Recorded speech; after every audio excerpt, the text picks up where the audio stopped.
Whew, good God, it's cold out here. The wind is like 1,000 frozen razor blades slicing through your skin at once. Gotta go check the mail. So everybody's seen expensive nets, the expensive mats, all these different setups that people have for home simulators, and a lot of us just can't afford that stuff.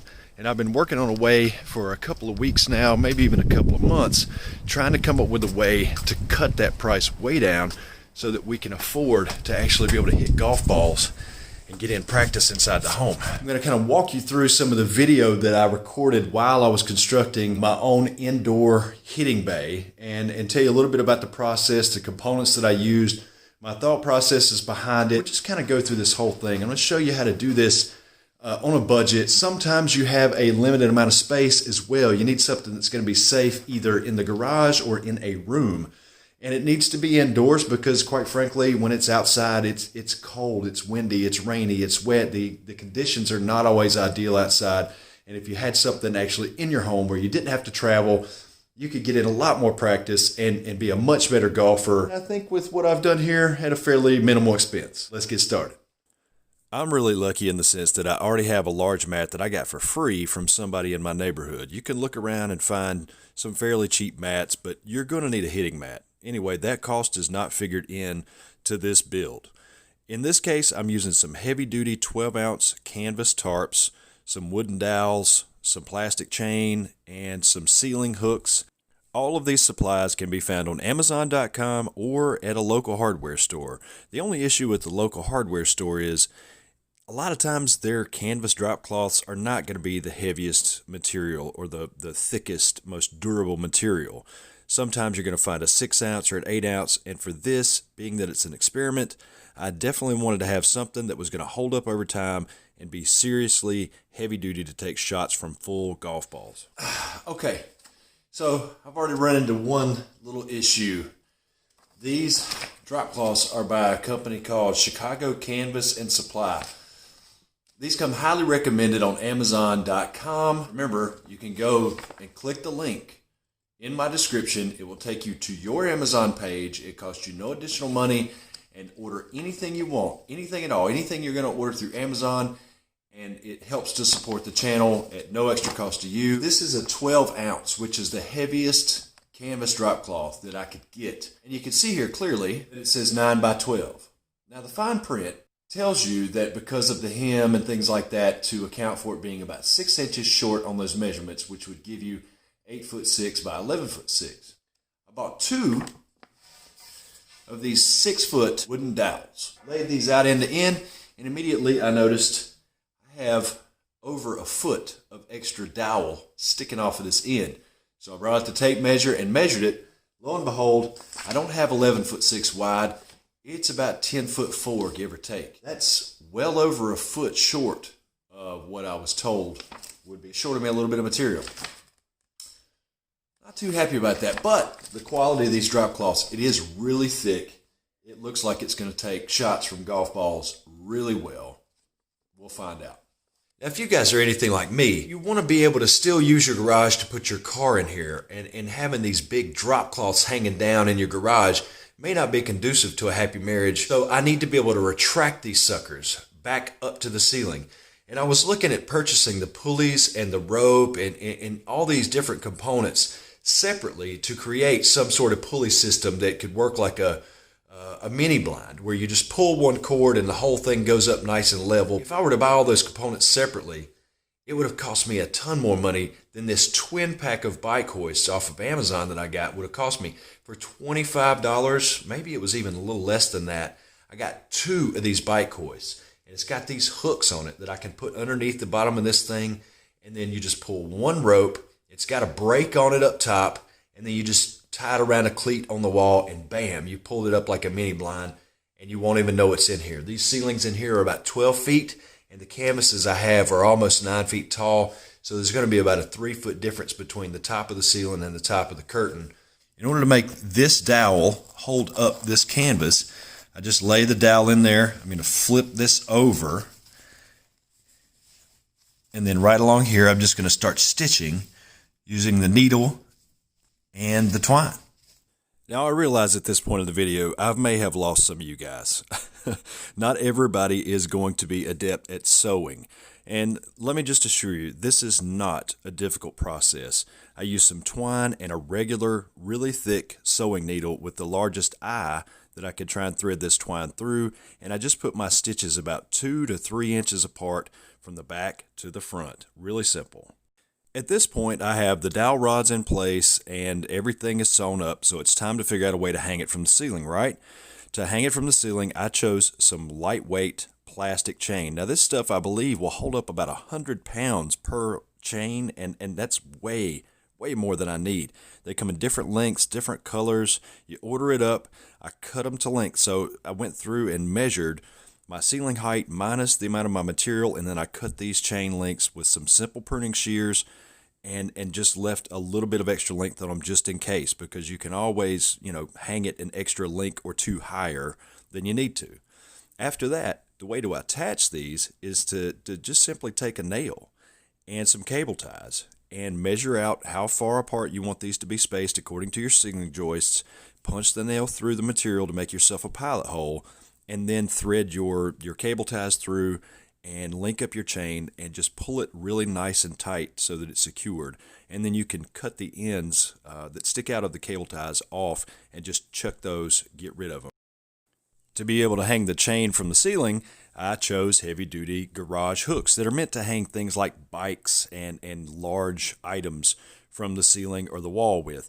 Now, these will hold up a ton of weight. I don't need that, but it is important to remember that you're not only talking about the weight of the dowels and the curtains themselves, but the impact that the golf ball is going to have on these tarps as it pulls on that tarp down. That's all going to create more weight. So it's important to find the joists or the studs in your ceiling. In this case, I'm lucky that my garage wasn't painted, so finding where the joists were in the ceiling was really simple. However, if yours is painted, you can always use a stud finder to locate these. The first thing you want to do is drill a pilot hole with a drill bit that is a little bit smaller than the shank of the screw on the ceiling hook itself. If you don't do this step first, you risk splitting your joist, and the hook will never hold the weight that it's supposed to hold, and it can just fall right out. So after going along and lining these up and carefully measuring everything out, it's time to hang the entire curtain, 2 of them, one in front of me and one to the right of me, as I said, to be a shank guard. And I had to have a little assistance here from somebody off to the side, just kind of holding it up for me, thanks to my daughter Jessica. After you hang each chain, you just move the ladder a little bit, move down the line, hang the next chain, play with it a little bit because sometimes it may not look quite level or even, so you kind of move things around. But at the end of it, it doesn't look like a decorative piece for your garage, but it is very functional and it should be strong and work great. Okay, now, in order to make these bike lifts work, they've got these hooks. Hang on, let me show you. They've got these hooks. It's got the pulley on top, and it's got these hooks that come off to the side. Normally, this would go up underneath the bike seat, and you'd have another one opposing it on the other side that would go up under the handlebars. And then they simultaneously lift through a series of swagged ropes that you pull on one end, and it draws both of them up equally at the same time. In order to have these draw up my curtain, I need something on the bottom other than just the bottom of the curtain itself. I'm going to have this, pull this fun noodle up. So I'm on the front of the thing here. So we'll pretend this is the back. From the back, this will be set down, and that will go into the carriage and lift. Once it gets up to the top of the screen, then it will also catch the dowel.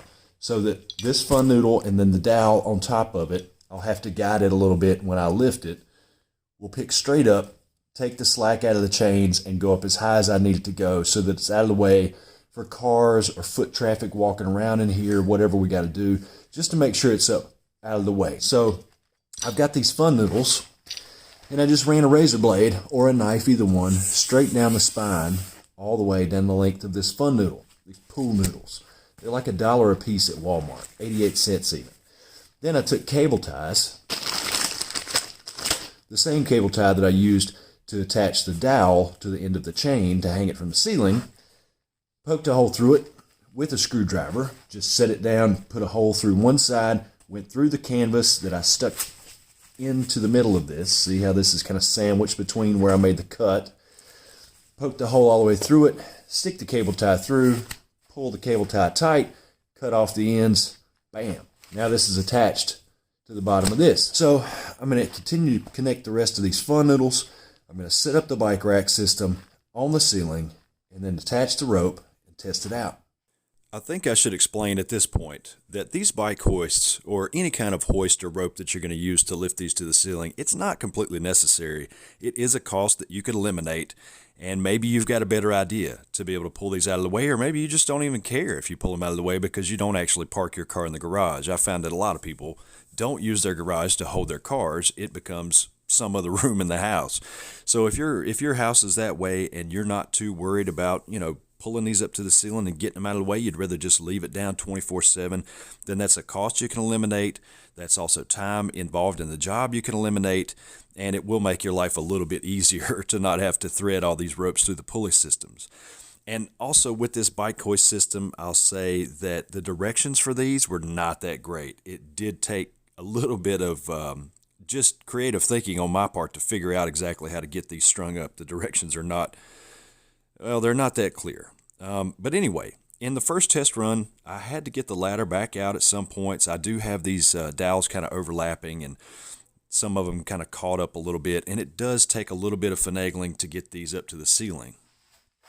And like that, it's out of the way. So there were a couple of areas that I had to help it along, but I think that was just in getting the initial bugs worked out. If I'm honest, what I'd like to do is be able to get this folded in half up there. And maybe the way to go about it is to try and roll the canvas up as it goes. In any event, it's not perfect, but it is out of the way, and you can totally walk under it, and it's fine to be able to get your car in here and work in the shop, whatever you got to do out in your garage. It's up off the floor, out of the way. I'm happy with it. I'm thrilled. So there you go. The hitting bay is complete. I've got a tarp this way and a tarp back that way, so that when I'm hitting that direction and I'm right-handed, this becomes not only a shank guard, but also I think what I'm going to end up doing is facing a camera this way, shooting back this direction, and then I'll have a camera over here to my right shooting this direction, so that maybe I can have simultaneous cameras going at the same time. So I get a candy view, and then I can get a down-the-line view going into this tarp. And that'll provide me a nice little backdrop so you can see everything without having to see all of the stuff in the garage. It doesn't cover up everything, because really the whole point of this is to create a shooting area for camera work and things like that, to film videos.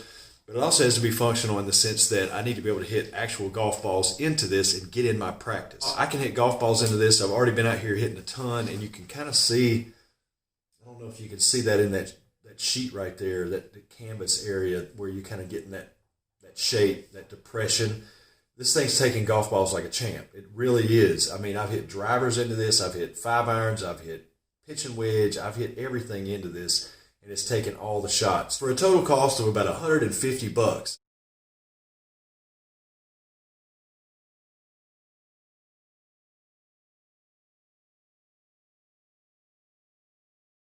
I can have these screens that are retractable with the bike hoists. That's pretty hard to beat. Now, of course, my mat was free. I got it from somebody in the neighborhood that was giving it away, but you can obviously go with a smaller mat if you need to. So if you guys haven't subscribed already, please do so by clicking the little red button down below. Then off to the right, select all, a little bell notification so that you don't miss any videos. I upload once a week right now, but pretty soon in 2021, I'll be adding a second video each week. So that'll be 2 uploads every week. Let me know what you think about this hitting bay. For under $150, you too can be hitting golf balls inside your very own home and driving your family crazy. Hope you enjoyed it. Leave me a thumbs up down below if you did. See you in the next video.